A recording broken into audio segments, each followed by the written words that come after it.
Welcome to the Marshall Pruett Podcast, your week in IndyCar series, the guest episode. And this time we have, is it Graham Rahal or Grom Rahal or Graham Rahal? We're not sure, but we did ask him. Part of the many great questions you sent in for the third generation race car driver, pilot on number 15, Rahal, Letterman, Lanigan Honda, a delightful team that just needs more names in it, I would say. It's too few. We need more names there. Graham had about half hour, 35 minutes or so, and so enjoyed the time that we did have with our man. Going to get to the show quickly here. Just going to say thank you, as always, for listening. Some great news. Cooper Tires just reached out and said, hey, we're doing it again. Told me, which I love. So they'll be back for their third season as one of the key partners who make the good old Marshall Pruett podcast. Yes, I named it after myself. What a raging maniac. They'll be back for a third season and looking forward to announcing some other returns and maybe some new friends coming into the good old podcast here. So great fun here with Graham. Thank you as always for the questions you have sent in. Thank you to Cooper Tires, the Justice Brothers, TorontoMotorsports.com, and Bell Racing Helmets USA. And if you get a chance, our listener Q&A show, all listener driven, all your Q's, and I show you my A's. That'll be coming up here right after. Lots of great questions there as well. Lots of fun.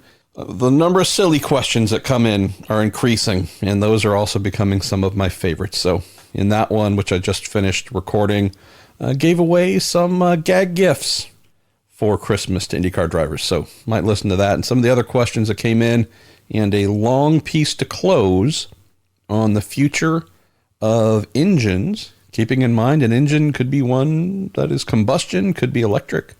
Long close in the listener Q&A show on where I think IndyCar and IMSA might be headed with their next generation engine formula.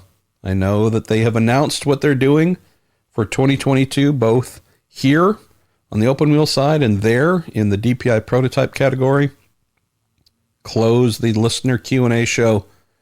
A little bit of a long dissertation, a little bit of a soapbox tech discussion about some changes I believe IndyCar and IMSA will need to face and embrace immediately. So that's waiting for you to listen to. Well, let's get going with our man, Graham Rahal. A little bit of business, a little bit of fun, and just him being his Graham best here on the Week in IndyCar. It's a Graham Rahal appearance on the Week in IndyCar. Been a little while since we had you on, my man. I know that your last appearance, folks really loved, is your ability to blend the world of being an IndyCar driver and also an IndyCar businessman. Seems to tick some really interesting boxes. So yeah, absolutely. Thank you. I say let's dive right into the questions. I know we got about a half hour. You've got a dinner meeting that you're heading to, so let's get rocking and rolling. Jordan Darwin says, Graham, how is the funding for 2020 going? And he says, as a driver with a firm position on the business side, do you see any short-term improvements in sponsor negotiations now that Roger Penske has bought IMS and IndyCar? Well, I would say so far. Well, I guess I'll answer that first.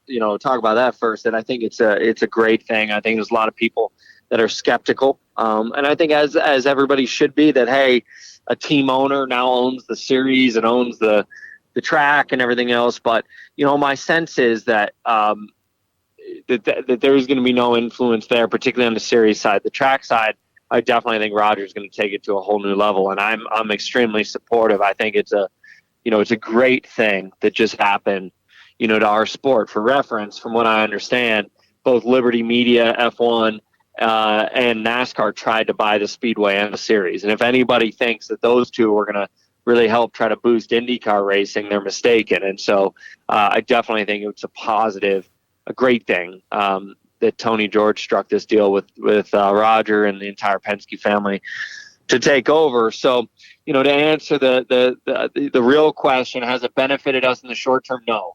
We have not seen any difference to date. I do not expect that we will, though, until further down the road. I think people are going to want to see the changes. I think people are going to want to see the proofs in the pudding, really.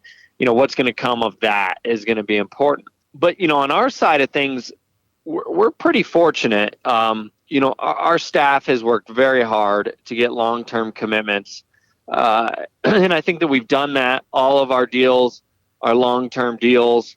All of our deals are very solid, and we're excited to go forward. With the partners that we have. I mean, it certainly is a far cry from where we were in 2015. I can tell you that. So, it's been nice. Actually, I've been in meetings all day, both with IndyCar as well as our team. I'm in meetings all day tomorrow with the entire team, looking at development plans and everything we're doing going forward. And it's a breath of fresh air to see the things that we're capable and able to do now due to those sponsors versus the position that we were in before. Zachary Burcham says, Graham, what are a few points on your top 10 list for Roger? If we're talking improvements to IMS or IndyCar in general, are there things that come to mind that if you get a moment with Roger, if you already haven't, you'd like to say, hey, Captain, these are a couple things you might put towards the front of your list? Well, from a facility standpoint, there could be some upgrades at Indy. That's an obvious. I don't want to change personally, not that I own it, obviously, but to use the term, I don't want to. I just don't want to see I really don't even want to see the grandstands change. I'm to me, I'm a kind of a traditionalist. I like the way it is, but there could be upgrades. There, the better fan experience in a couple areas. I'm also not a fan of what Daytona did. I think it's too extreme. The whole midway and getting sponsors to buy out areas and things like that. I personally am not a fan of that, but I can see value. To how do we upgrade the facility to where it's just a better fan experience, TVs, speakers, bathrooms, all these sorts of things that are important, for a fan to experience while they're at the races. I think we could definitely emphasize that.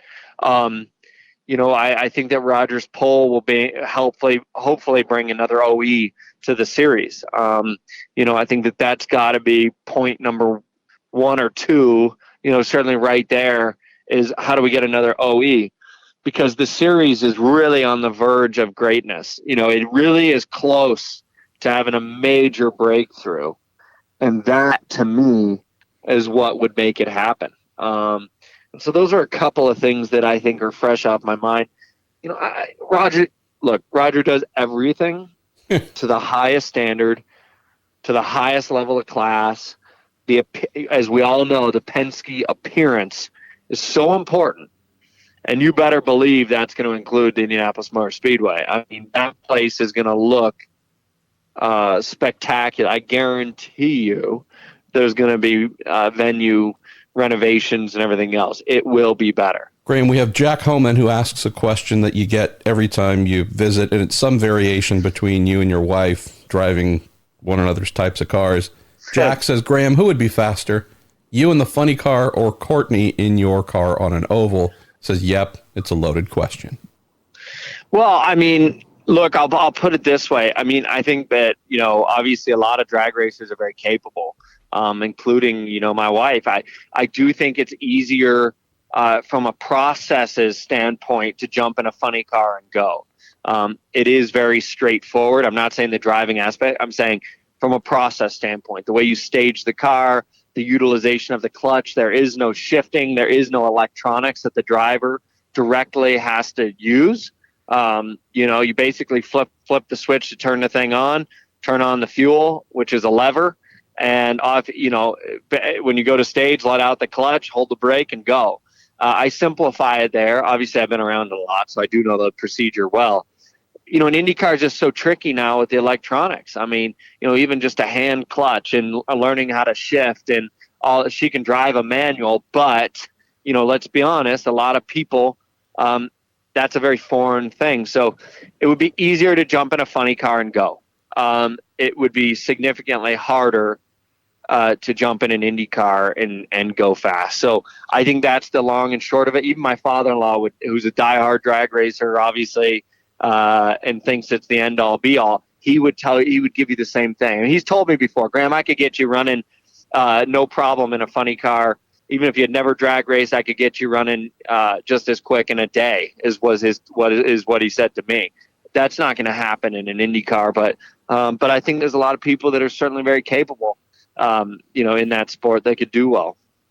Graham Rahal saying women choose drag racing because it's easier. I think that's what you just said. I'm trying to create a hashtag Me Too movement somehow here. Just trying to get some. What? No, that isn't what you said. Getting me in trouble now. Right. Let's see. Let's go to Kenny C. I like this question. Says Graham, Alex Rossi mentioned somewhere that he fixed an issue with making mental mistakes in qualifying when a sports psychologist told him to close his eyes and visualize a perfect lap before going out. Kenny asks if you have any mental tricks that help you as a race car driver. I really just don't. And I get visualization can help certain people. It's I'm not good at that. I'm not going to lie to you. It's not, for me, just being at ease mentally. You got to put the distractions aside. You've got to be confident in what you have. And when I know that I've got a good race car and I can go out there and we're going to be competitive with a chance to win, typically on those days we do win. It's the mental. Like I can tell you the year at Detroit, we won both. I mean, I was so confident and so at ease because I knew, I had the capability in the car and the team and everybody had the capability. And obviously it all happened. And, that's so important. I'm not the type that wants to sit there and think about things forever. I find the longer I think about things, the more I worry about things, the more I mess up. And the same with my team. You put pressure on people, they're bound to fail. So it's not the way that we like to operate. So mental clarity is I think your biggest key to success. I love it. We're learning here too. Let's go to Aaron Richmond. Says, Graham, I think Fontana 2015 was the most exciting and spectacular IndyCar race of all time. What are your thoughts on your win 4 years later? Would you welcome a return to Fontana? And do you have any sense as to whether other drivers would as well? I think Fontana was great this year. Just obviously it's really crowd driven. For me, I think Fontana is an excellent racetrack. The tracks that kind of are bumpy like that, the age that have different grooves and all of those things, those are great facilities to go race at. And they're kind of a dying breed to be very honest. And so I would love to. I mean, when I look back on it, special moment. When I look back on it, it's a day that obviously I was driven to make some pretty crazy moves to try to win that race. And ultimately it really worked out. For me, it was a special day. It really broke a curse that I felt like I was kind of stuck in for 8 years or something like that. But I thought it was great wheel to wheel racing.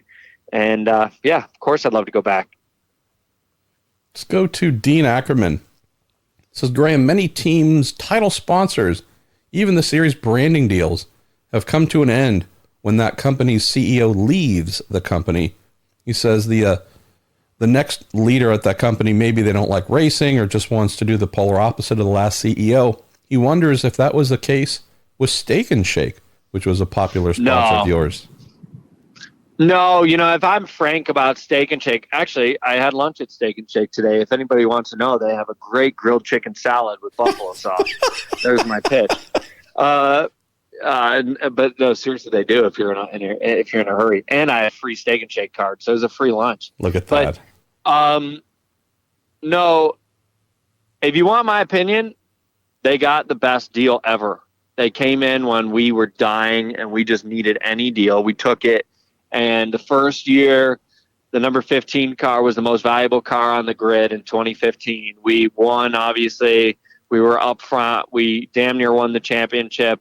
And it was just the sweetest of sweetheart of deals. And I just think personally that what else were they going to get out of it? And I hate saying that, but that's the way a lot of companies think today is they want the most benefit, and then once they get what they're out there to achieve, that's it for them. And I felt that that was kind of the case. At the same time, they've gone through some tough times lately, and shutting down stores and simplifying menus, not having the sit down diner anymore, and more to, just a to go venue with a drive through. I mean, their business model has had to change.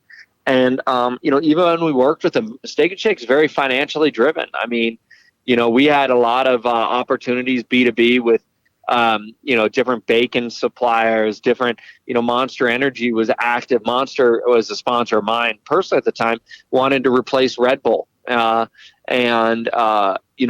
was like 2 cents more per can, but it was double the volume, the ounces of liquid. And because it was 2 cents more, Steak and Shake didn't want to do that deal, even though they could have sold the product for more. So, that's my point. It was very financially driven. And I just think, they got a great deal.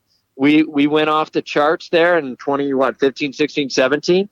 And what else were they going to get? I don't know. I remember texting you, I think it was a late night leaving Rolex 24, I don't know, practice or something like that, qualifying one night. And it was about the only place that was open in Daytona. And I remember texting you like, hey, just let you know, trying to put a few extra cents into the old sponsor's bank account here. And I think you texted back, thanks, man, but they're not coming back. I'm like, damn it. All right, let me find another one to go to. Yeah, look, I love them. I mean, like I said, I really do. It's an Indianapolis company now. Sardar, Big Larry, who owns it, was great to us. But like I said, I think we maximize that one. Let's go to Jonathan Ireland. Love this one. Graham, do you have any good stories you could share from your days of working with the big man, Justin Wilson, as your teammate? Well, probably the most vivid was Detroit, 2008. He won that race, and our cars were so bad. I mean, just so bad. And I will never forget. I mean, I was just in awe. I had raced, obviously, with Seb, before that. And while I love Seb, if the car wasn't right for him, Seb wasn't fast. I mean, that was is factual. Justin could take a car that was a total pile and make it go. And it was just like the most fascinating thing to me. And he won that race. And, it was a real lesson to me, frankly. Now, to be clear, the grid wasn't as competitive as it is now. So nowadays, if you have a bad car, you're going to struggle to be in the top 12. Sure. Let's be real about it. But it was still the Dixons and all those guys were there. So it's still good.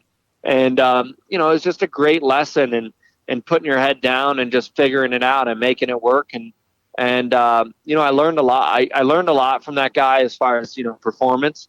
Obviously before he passed, we shared the podium together the week before. And, and I learned lessons there about, being the guy in the position that he was in. I mean, he could have absolutely hosed me, in Mid-Ohio when he was on my outside there and had overtaken. I did. He could have squeezed me into the grass.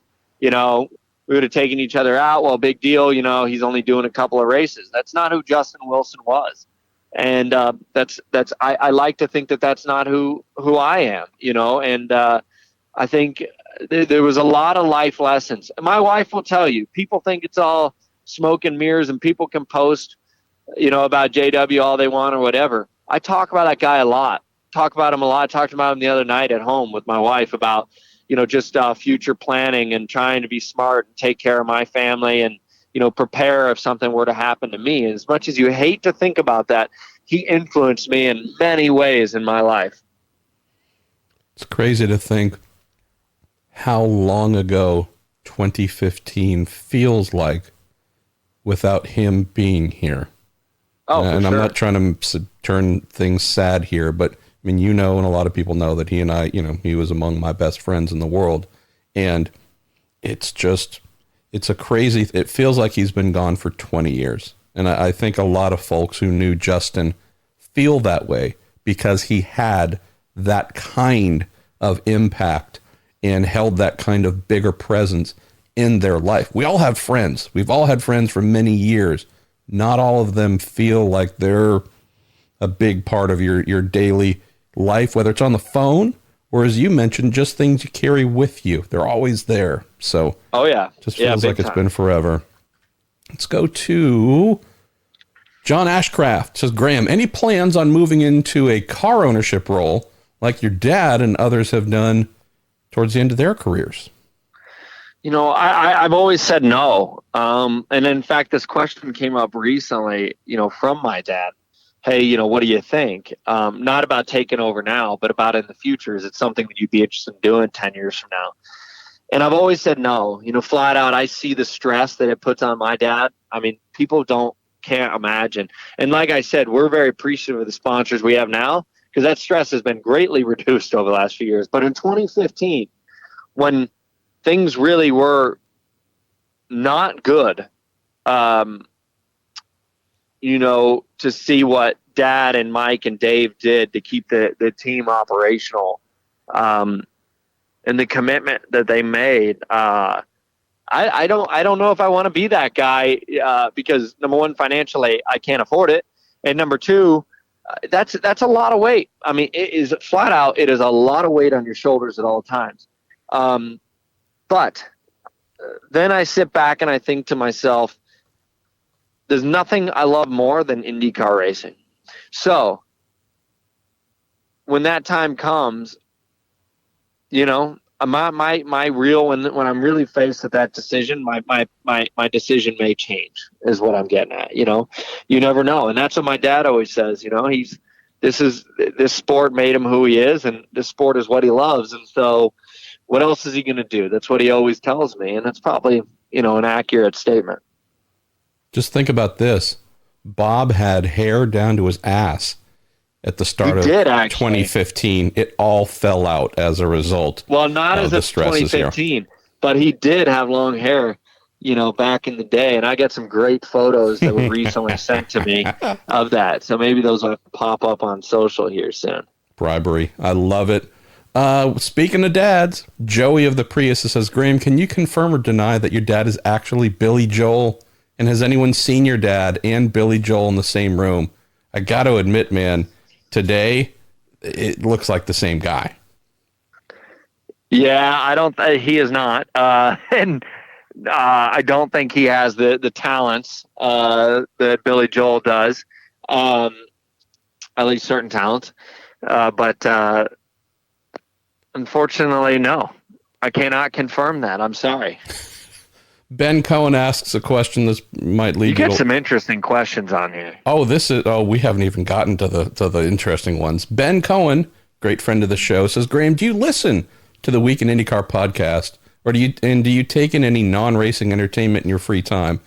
You don't have to lie here. I know you don't. You've got better taste. I'll admit, I don't. I have listened. I don't listen all the time. I also don't. I hate to be this guy, but don't really listen to much. I don't really watch much.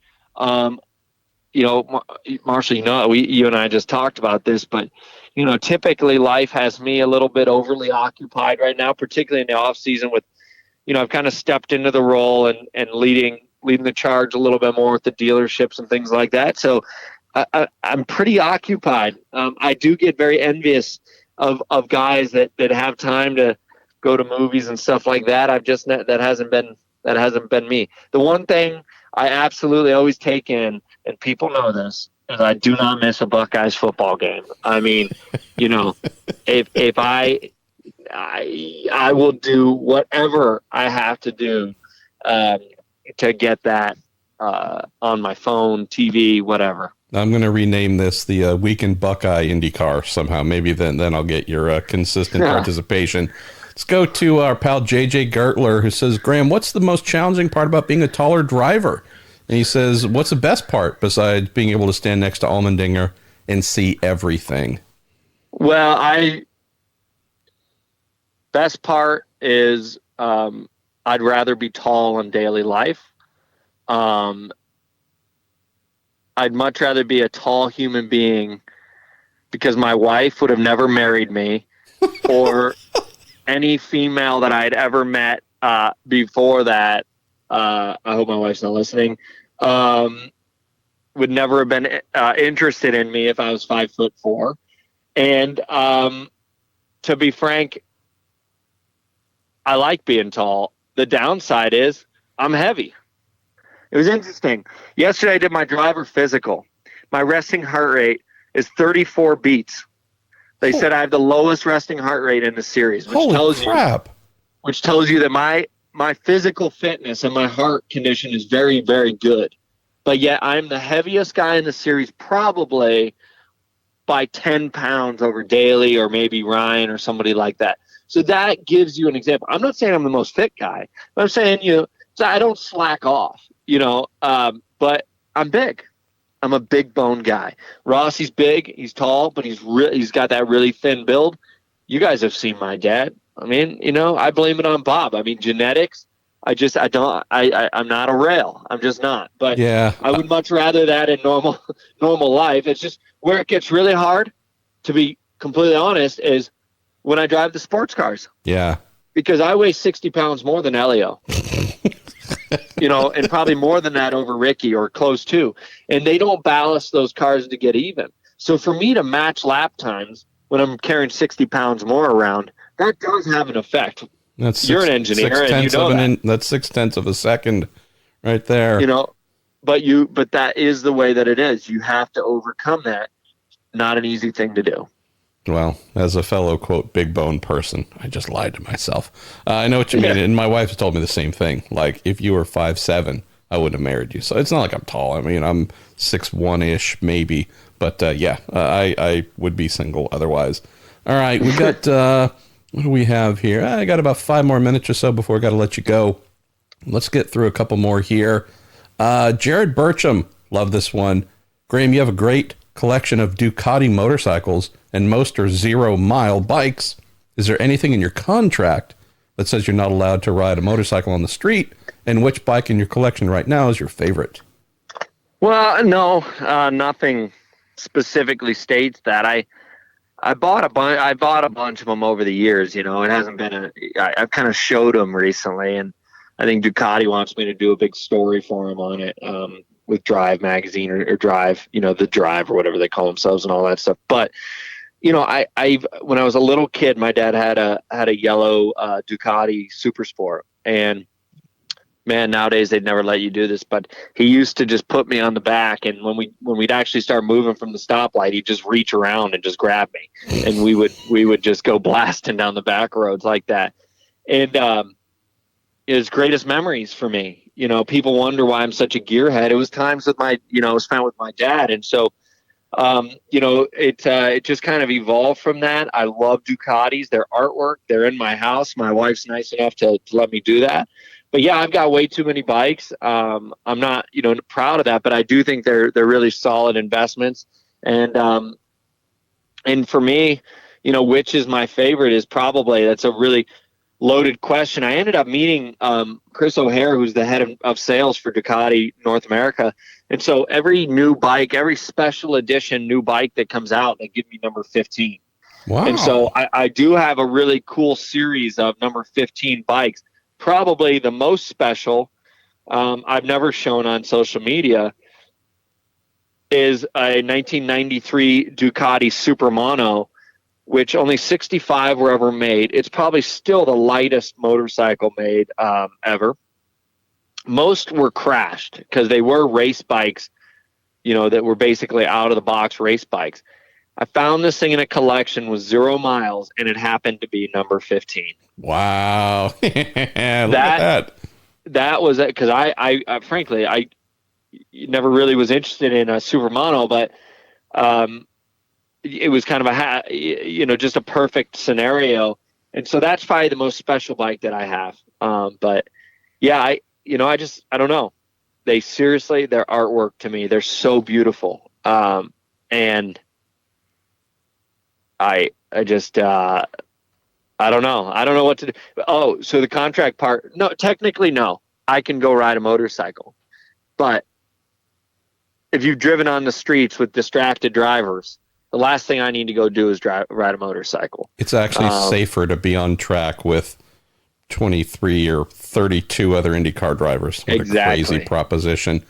All right, exactly. two quick fire questions, and then hopefully a sweet one to close. First one is from Dan Glass. He says, Graham, how would you like your name pronounced? Graham or Graham? Graham. Really? So Graham. we just were cutting letters out of it. We're cutting the AM off, or we're kind of cutting some stuff out. We're cutting the HA off in the middle and just go to Graham. All right. Interesting. Well, the way people spell my name in so many different ways and misspell it, and my last name's always butchered, so it doesn't really matter. I just refer to you as Graham Rahal because it's just easier pretty phonetically. Alan Sater says, Graham, what's it like working with David Letterman as a business partner? And I guess that begs another question. Are you guys regularly engaged on the business end? No, I'm not. So to be very transparent, the way things have changed in my recent times is, I'm involved in the sponsorship and stuff like that, but not like I was. My commitment, my focus has been turned to really like drive the damn car. For a long time, it was necessary that I was always on the road chasing sponsor dollars and stuff like that. And I'm still very involved. I mean, I talk to the heads of United Rentals all the time, and Total guys I'm always with and stuff like that. But to be clear, like Dave, my connection with Dave is friendly. My connection with Dave is I drive for Dave. He watches on the weekends. He gets excited and he texts me or whatever it may be. He watched my episode with Leno and loved it. Stuff like that. I don't deal with Dave on a business side, and that is the way, it should be. Okay, we're going to close here. Final question goes to Justin Everett. It says, Graham, are you hopeful that RLL adds a third car for the upcoming season, or would you prefer for it to remain as a two-car team? And I'll also just throw in here, we've heard the Hinch yay, Hinch no, who knows. Keep hearing some more positive things about Hinch, but nonetheless, you like it at 2? Or would you be open to 3 if it was the right person? Always open to 3 if it's the right person. It's that simple. If it's beneficial, I think I'm always open to it, particularly a guy like Hinch who's very experienced, who I think can add a lot to the equation. Always open to it, but needs to be done right. We as a team have put a lot of effort in. I can't tell you, like since Laguna Seca, our heads haven't come up off our desks, and that includes me. I mean, people think, I check out in the winter. And often people are like, oh, where are you going on vacation this winter? We haven't gone on a vacation. There is no vacation planned because, frankly, from a fitness standpoint, I got to be focused. From a workload standpoint, the guys have dedicated so many hours into the aerodynamics, into damping, into all, simulation, all of these different areas. We want to win. I mean, this team is full on prepared and capable to win. We're giving every ounce effort we have to win. And so, that third car needs to be prepared to add to that. And if it comes in and it's short on budget and then it has to pull from, somewhere else, that's not going to help. Or if it stresses out the owners and the cash flow becomes low, that's not going to help. So, we have to be smart, frankly, about what we're doing here. And, but Hinch is a great friend, love to see him, get back in a seat. I personally think he got absolutely burned. I could be very vocal about it, cause I do, I've kind of, again, being a friend, I got a lot of the in-depth sort of information and the promises and stuff that were made to him. He got burnt, and that upsets me. And I'd love to see him go out there and do nothing more than, kick his old team's butt. But, we'll see if it happens or not. I'm not sure. Justin closes by saying, Graham, you're also my 5-year-old nephew Carter's favorite driver and wonders if you're able to. Could you give Carter a shout out to close the show? Absolutely. Happy, not his birthday, I guess. Well, let's say it is. We'll just say it is. Happy birthday, Carter, but it's not your birthday. So, Justin, you can cut this and send that to him later. But I do appreciate him being a fan. Kids are the future. Kids are what we need. Kids are what we're focused on and trying as a sport to figure out how to attract more. And if Carter's been to a race, we appreciate that. We appreciate you bringing him out, and hopefully we can get him to be tied into this and love this and carry it on forever. That is our single biggest goal in IndyCar racing right now. We're going to have Carter sponsored by United Rentals and Total Oils as well. So, I mean, there you go. Look, 5-year-olds are getting picked up in IndyCar. I love it. Graham, thanks as always for taking some time, and I look forward to speaking soon. Sounds good, man. Thank you.